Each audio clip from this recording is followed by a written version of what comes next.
வாழ்க. இமைப்பொழுதும் எண்ணெஞ்சில் நீங்காதான் தாழ்வாழ்க. ஓம் நம சிவாய, ஓம் நம சிவாய, ஓம் நம சிவாய. குரு வாழ்க, குருவே துணை. அனைவருக்கும் வணக்கம். நான் உங்கள் சங்கீதா ராம்குமார். சனி பயிற்சி பலன்கள் 2025 எப்படி இருக்குன்னு சொல்லி பார்ப்போங்க. சனி பகவான் நீதியானவர், நீதிக்கு பெயர் போனவர், நேர்மையானவர். எல்லாத்துக்கும் பார்த்தீங்கன்னா நம்மளோட கர்ம வினை பயன்களை கொடுக்கக்கூடியவர் சனி பகவானுங்க. இவர் 2.5 வருஷத்துக்கு ஒரு தடவை தன்னோட ஒரு ராசியிலேருந்து இன்னொரு ராசிக்கு பயிற்சி ஆகக்கூடியவருங்க. இவர் மெதுவாக பயிற்சி ஆகக்கூடிய கிரகம். 2.5 வருடத்திற்கு ஒரு முறை பயிற்சி ஆகக்கூடிய ஒரு கிரகம் அப்படின்னு சொன்னேன். இப்போ தற்பொழுது பார்த்தீங்கன்னா சனி பயிற்சி 29/3/2025 சனிக்கிழமையில் பயிற்சி ஆகிறாருங்க. எங்கேருந்து எங்கே பயிற்சி ஆகிறாருன்னா, இது வரைக்கும் பூரட்டாதி நட்சத்திரம் 3ஆம் பாதம், அதாவது கும்ப ராசியிலிருந்து பூரட்டாதி நட்சத்திரம் 4ஆம் பாதம் மீன ராசிக்கு பயிற்சி ஆகிறாருங்க. பயிற்சி ஆகி 3/6/2027 வரைக்கும் மீன ராசியில் இருக்காரு. மீனராசி இது வரைக்கும் காலபுருஷனுக்கு 11ஆம் இடமான கும்பத்திலிருந்து காலபுருஷனுக்கு 12ஆம் இடமான மீனத்துக்கு பயிற்சி ஆகிறாருங்க. இவர் பார்த்தீங்கன்னா இந்த 2.5 வருஷ காலத்தில் 2 முறை வக்ரம் ஆகிறாரு. அதாவது ஜூலை மாதம் 2025 இருந்து நவம்பர் மாதம் 2025 வரைக்கும் ஒரு முறை வக்ரமாகி வக்ர நிவர்த்தி ஆகிறார். அடுத்து ஜூலை மாதம் 2026 இருந்து டிசம்பர் மாதம் 2026 வரைக்கும் வக்ரமாகி வக்ர நிவர்த்தி ஆகிறார். இதுதான் இந்த 2.5 வருட காலங்கள் சனி பகவானோட நிலைமைங்க. இந்த 2025 சனி பகவானோட பயிற்சி மட்டும் கிடையாதுங்க. குரு பயிற்சி இருக்கு, ராகு கேது பயிற்சி, 3 முக்கிய பயிற்சிகள் இந்த வருடம் இருக்கு. இந்த 3லையும் மிக முக்கியமானது அப்படிங்கும்போது சனி பயிற்சிங்க. ஏன் அப்படின்னா சனி பயிற்சி தான் நமக்குள்ள ஒரு அதிகமான தாக்கத்தை ஏற்படுத்தும். இப்போ ஒவ்வொரு ராசிக்கும் சனி பயிற்சி பலன்கள் எப்படி இருக்குன்னு சொல்லி வரிசையா பார்ப்போம். ரிஷபராசிக்காரங்களுக்கான சனிப்பயிற்சி பலன்கள் 2025 எப்படி இருக்குன்னு சொல்லி பார்ப்போங்க. ரிஷபராசிக்கு அதிபதி சுக்கிரனுங்க. இதனால ரிஷபராசிக்காரங்க எப்பயுமே நீட்டா இருக்கணும்னு நினைப்பாங்க. இவங்களை சுத்தி நீட்டா வச்சுக்கணும்னு நினைப்பாங்க. எல்லாத்துக்கிட்டையும் அன்பு செலுத்துவாங்க. அந்த அன்பு திரும்ப நமக்கு கிடைக்கணும்னு எதிர்பார்ப்பாங்க. ஆனா அது கிடைக்கிறதுல கொஞ்சம் அவங்களுக்கு சிரமமா இருக்கனால கொஞ்சம் மனசு வேதனைப்படக்கூடிய தன்மை இருக்குங்க. ஆனா எல்லாத்துக்கும் மனசுக்கு பிடிச்சவங்களா இந்த ரிஷபராசிக்காரங்க இருப்பாங்க. இவ்வளவு சிறப்பான இந்த ரிஷபராசிக்கு கடந்த 2.5 வருஷமா பார்த்தீங்கன்னா 10ஆம் இடத்துல இருந்து சனி பகவான் ஏகப்பட்ட விஷயங்கள்ல தொந்தரவு கொடுத்துட்டு இருந்திருப்பாருங்க. குடும்பத்துல மிக முக்கியமான ஒருத்தங்களை நீங்க இழந்திருக்கக்கூடிய ஒரு சிலர் இழந்திருப்பீங்க. 10ஆம் இடத்துல இருந்து 12ஆம் இடத்துல நிறைய விரை செலவு வந்துட்டு இருந்திருக்குங்க. அது மட்டும் இல்லாம நிறைய பேர் சொத்துக்கள் வித்திருப்பீங்க. ஒரு சிலர் வாங்கணும்னு ட்ரை பண்ணியிருந்தீங்கன்னா அதுலயும் ஏகப்பட்ட சிக்கல்கள். வாழ்க்கை துணைக்கும் உங்களுக்கும் மிஸ் அண்டர்ஸ்டாண்டிங். சில பேர் பார்த்தீங்கன்னா இந்த துலாம் ராசிக்காரங்க ரிஷபராசிக்காரங்க டிவோர்ஸ் வரைக்கும் போயிறதுக்கான ஒரு அமைப்பு இருக்குங்க. ஆனால் இது எல்லாமே பார்த்தீங்கன்னா இப்போ மாறக்கூடிய ஒரு அற்புதமான அமைப்புங்க. சனி பகவான் உங்கள் ராசிக்கு 11ஆம் இடமான லாபஸ்தானத்துக்கு வராருங்க. சனி பகவானை பொறுத்த வரைக்கும் எப்பயும் 3, 6, 11 இந்த இடங்கள் சூப்பரான இடங்க. அப்போ உங்களுக்கு அருமையான இடமான 11ஆம் இடத்துக்கு வர்றாருங்க. அங்கேருந்து 1, 5, 8 இந்த இடங்களை பார்க்குறாருங்க. இது உங்களுக்கு ஒரு பொற்காலம் அப்படின்னே சொல்லலாங்க. உங்களோட 11ஆம் இடம் அப்படிங்கிறது ஆசைகள், அபிலாஷைகளை சொல்லக்கூடிய இடம். இந்த ஒரு விஷயத்துக்காக ஆசைப்பட்டு கஷ்டப்பட்டு உழைச்சிங்களோ அது உங்களுக்கு கிடைக்கலன்னு ஃபீல் பண்ணிட்டு இருந்தீங்கன்னா இந்த லாபகுரு சமயத்துல, லாபசனி சமயத்துல உங்களுக்கு கட்டாயம் உங்களோட ஆசைகள் நிறைவேறுங்க. அதே மாதிரி அன்னன்னைக்கு வேலையை நம்ம செஞ்சு முடிக்க முடியலையே அப்படின்னு கவலைப்பட்டுட்டு இருந்தீங்கன்னா இப்போ உங்களால வேலைகளை எளிதாக செஞ்சு முடிக்க முடியுங்க. அதே மாதிரி தொழில் நல்லா தாங்க இருக்கு, ஆனா இப்போ என்னால சரியா கவனிக்க முடியல, ஏதாவது ஒரு பிரச்சனை, தினமும் ஒரு பிரச்சனை வந்துட்டு இருந்துச்சு அப்படின்னா இப்போ உங்க தொழிலை நல்லா கவனிச்சு அதன் மூலியமாக பணம் சம்பாதிக்கக்கூடிய ஒரு அற்புதமான ஒரு காலகட்டமா இந்த காலகட்டம் இருக்க போகுதுங்க. அது மட்டும் இல்லாம கடன் தீரக்கூடிய ஒரு அமைப்பு, நல்ல ஒரு வருமானம் லாப சனி இருக்கிற இடத்துக்கு நல்லது பண்ணுவார். அப்ப நல்ல லாபம் வரும். அந்த லாபம் மூலியமா கடனை அடைச்சி கொஞ்சம் நிம்மதியா இருக்கக்கூடிய காலகட்டமா இருக்குங்க. பண வரவை சேமிக்கிறதுக்கு இந்த சமயத்துல நீங்க கம்பல்சரி பழகிக்கணும்.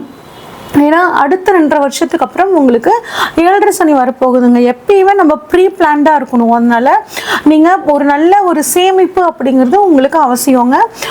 குறிப்பாக வந்து பார்த்தீங்கன்னா 11ல் சனி இருக்கிறது வந்து கொல்லாது வெல்லும், வெற்றி பெற வைக்கும் அப்படிங்கிறது ஒரு ஜோதிட பழமொழிங்க. அப்போ கட்டாயம் 11ஆம் இடத்தில் இருக்கக்கூடிய சனி நல்ல பணவரவை கொடுப்பார். உங்களுக்கும் மூத்த சகோதரருக்கும் ஏதாவது ஒரு பிரச்சனை இருந்துச்சுன்னா அந்த பிரச்சனை இந்த சமயத்தில் நீங்கிறதுக்கான வாய்ப்புகள் ரொம்பவே நல்லா இருக்குங்க. அதே மாதிரி உங்களோட ஃப்ரெண்ட்ஸ் எல்லாமே கூட உங்களை வந்து மிஸ் அண்டர்ஸ்டாண்ட் பண்ணிக்கிட்டாங்க, அதனால ஏகப்பட்ட பிரச்சனை இருக்குங்க, ஃப்ரெண்ட்ஸை பார்க்கறதுக்கு எனக்கு பிடிக்கல அப்படின்னு நினச்சிட்டு இருந்தீங்கன்னா இப்போ அவங்க வந்து உங்களை பற்றி புரிஞ்சுக்கிட்டு உங்ககிட்ட வருவாங்க. இருந்தாலும் எந்த நட்பு நமக்கு நல்ல நட்பு, எது தீய நட்பு அப்படின்னு இனம் கண்டறிஞ்சு நீங்கள் வந்து வாழ்கிறது ரொம்பவே நல்லதுங்க. ஒரு சிலருக்கு வந்து பாருங்கள், கணுக்கால் வெரிகோஸ் வெயின் சம்மந்தப்பட்ட சில பிரச்சனைகள் வரதுக்கான வாய்ப்புகள் இருக்குது.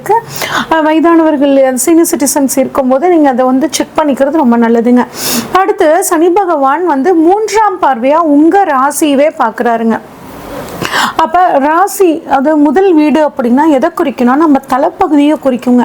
அப்போ ஒரு சிலர் என்ன ஆவாங்கன்னா தேவையில்லாமல் டென்ஷன் ஆவாங்க, ஓவர் திங்கிங் பண்ணுவாங்க. அந்த மாதிரி இல்லாமல் மனசை ஃப்ரீயாக வச்சுக்கோங்க. உங்களுக்கு வந்து ஒரு யோகா தியானம் அந்த மாதிரிலாம் வந்து கற்றுக்கிட்டு அதை வந்து ரெகுலராக பண்ணுங்கள். உங்கள் மனசுக்கு பிடிச்ச விஷயங்களை உங்களை ஈடுபடுத்திக்கோங்க. எந்த ஒரு விஷயத்தையும் திட்டமிட்டு செயல்படுங்க. இப்படி பண்ணும்போது உங்களுக்கான டென்ஷன் வந்து குறைக்குங்க. அன்னன்னைக்கு வேலையை அன்னன்னைக்கு செஞ்சு முடிச்சிருங்க. இப்படி பண்ணும்போது உங்களுக்கு இந்த 2.5 வருட காலம் ரொம்பவே நல்லா இருக்கும். அடுத்து உங்களுக்கு ராசிக்கு 5ஆம் இடத்தை தனது 7ஆம் பார்வையா பார்க்குறாருங்க. 5ஆம் இடம் அப்படிங்கிறது குழந்தைகளை பற்றி சொல்லக்கூடிய இடங்க. குழந்தை பாக்கியம் இல்லாதவர்களுக்கு ஒரு ட்ரீட்மெண்ட் மூலியமாக இப்போ குழந்தை பாக்கியம் கிடைக்கிறதுக்கான வாய்ப்புகள் வந்து பார்த்திங்கன்னா ரொம்பவே நல்லா இருக்குங்க. சனி பகவான் 5ஆம் இடத்தை பார்க்கும்போது குலதெய்வம் தெரியாதவர்களுக்கும் குலதெய்வம் தெரியக்கூடிய ஒரு நல்ல அமைப்பு இருக்குங்க. குறிப்பாக 5ஆம் இடத்தை சனி பார்க்கும்போது குலதெய்வம் கண் திறந்து பார்க்கும் அப்படின்னு சொல்லுவாங்க. ஏதாவது வேண்டுதல் வச்சுருந்தீங்கன்னா இந்த சமயத்தில் குலதெய்வத்துக்கான அந்த வேண்டுதலை நிறைவேற்றுறது, குலதெய்வ வழிபாடு பண்ணுறது எல்லாம் ரொம்பவே சிறப்புங்க. அதே மாதிரி ஜோதிட துறையில் இருக்கிறவங்க, கலைத்துறையில் இருக்கிறவங்களுக்கு எல்லாம் வந்து பார்த்திங்கன்னா இந்த வருஷம் இந்த 2.5 வருஷ காலம் ரொம்பவே சூப்பராக இருக்குங்க. சினிமா துறையில் கலைத்துறையில் இருக்கிறவங்களுக்கும் ரொம்ப நல்லா இருக்குங்க. புதிய வாய்ப்புகள் தேடி வரும். அதுக்காக நீங்கள் ரொம்ப ஹார்ட் ஒர்க் பண்ணுற மாதிரி இருக்கும். ஆனால் நீங்கள் எந்த அளவு உழைக்கிறீங்களோ அந்த அளவுக்கு வந்து பார்த்தீங்கன்னா உங்களுக்கு ரொம்ப நல்லாவே இருக்கும். அதே மாதிரி ஆன்லைன் பிஸ்னஸ் பண்ணுறவங்களாகட்டும், பெண்கள் வந்து நீங்கள் எந்த துறையில் இருந்தாலும் இந்த சமயத்தில் உங்களுக்கு ஒரு நல்ல உழைப்பின் காரணமாக ஒரு நல்ல முன்னேற்றம் அப்படிங்கிறது உங்களுக்கு கிடைக்குங்க. மனசையும் புத்தியும் சிந்தனையும் மட்டும் எப்பயுமே நீங்கள் தெளிவாக வச்சுக்கிறது ரொம்பவே நல்லது. அடுத்து சனி பகவானை பொறுத்த வரைக்கும் 8ஆம் இடத்தை வந்து பார்க்குறாருங்க, 10ஆம் பார்வையாக பார்க்குறாரு. அப்போ இன்சூரன்ஸ் சம்மந்தப்பட்டு ஏதாவது பணவரவு உங்களுக்கு வராமல் இருந்துச்சுன்னா இப்போ வந்து உங்களுக்கு அந்த பணவரவு வர்றதுக்கான வாய்ப்புகள் ரொம்பவே நல்லா இருக்குங்க.